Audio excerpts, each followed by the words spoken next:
লেবাননের প্রতিরোধ যোদ্ধাদের হামলায় এক প্রকার পঙ্গু হয়ে গেছে ইসরায়েলের অন্যতম বন্দর নগরী হাইফার অর্থনীতি।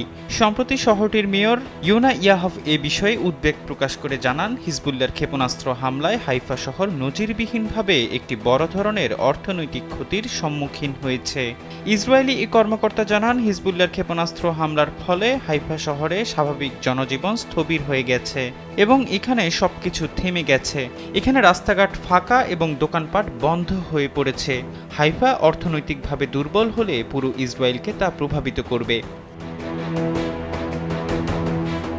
ইসরায়েলি অধ্যয়ন ও গবেষণা কেন্দ্র আলমাই জানায়, ইসরায়েলের অধিকৃত অঞ্চলের গভীরে হিজবুল্লাহর হামলা বৃদ্ধি পেয়েছে। বাংলাদেশের একমাত্র মাল্টিন্যাশনাল টাইলস ব্র্যান্ড আরএকে সিরামিক্স। এক্ষেত্রে হিজবুল্লাহর ড্রোনগুলোই তাদের ট্রাম্প কার্ড। গত মাসে হিজবুল্লাহর কার্যক্রমের গতি 4 গুণ বেড়েছে এবং একই সময় তাদের আক্রমণ ইসরায়েলের আরও গভীর অঞ্চলে ছড়িয়ে পড়েছে।